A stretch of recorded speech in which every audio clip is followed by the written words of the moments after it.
what is oftentimes neglect in the funeral industry.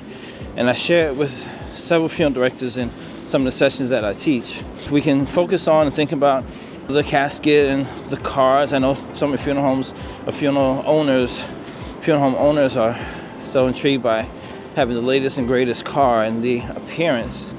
But we can think about all the operations of the funeral, from making the arrangements, the first call. And all these things are important.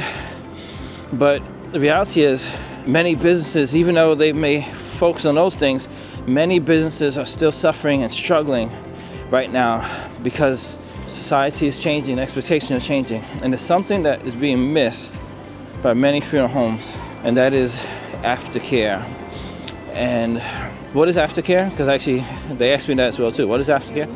It's how do we show that we care for the families after the services, as opposed to once the body is buried in the ground or crematory, then that's the end of our time with the family. But no, we have to show them that we care afterwards. And that is vital for us retaining them in business and how families want to do business with people that actually care about them. Not just get them for the time and take their money, but how do we care about them afterwards? What do we do?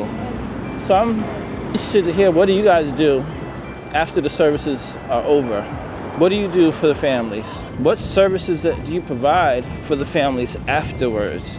Because all of this is important for us to build long-standing relationships, and not just for the 2 or 3 days or maybe up to a week that we may have them, because we are talking to them, making the arrangements together for the celebration of life services, but what do we do afterwards to show them that we care and to help them?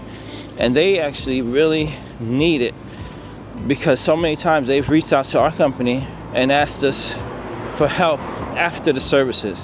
But this is an important aspect and a part that a funeral home can really step up and solidify their relationship with the family. And these kind of things help them to become repeat customers as well. Just a couple of things I'll share right now. Just first of all, thanking them for allowing you to service them. That's key.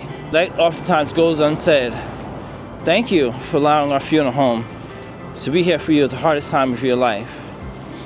And then you're asking them, how did you guys do? Do some kind of a survey or some kind of a rating system. And then from there, you want to make this information public, especially if they had a great experience. How do you do that? How do you capture this and then share it with others? Because what this is doing is building up your reputation, and it's building up your credibility and your trust for future businesses, for future families as well. And this is one of the things that I know we have Google reviews, which is great, but how many times have you seen that basically anybody can go on a Google review and leave a review? For instance, I'm passing by, let's see, where am I passing right now? I'm here by NYU Hospital, and I'm not a patient there, but I can leave a review. Same thing can happen with funerals in the funeral industry, that anybody can go on and leave a review. So how much better would it be if you have guaranteed that these are families that we serve? This is what they said. You're not what I may think about the services or what have you, but what was the actual family's experience? So that's something else that we talk about, even through aftercare, and getting the reviews from the families, right? And then also definitely following up with them because they need some help, possibly with grief, and also with additional opportunities to be of help to them, to provide our services, maybe some memorial keepsakes, things like that. Maybe some educational talks we can also provide to them as well. So all these things are important, and they're available in the aftercare, which has again been neglected so often.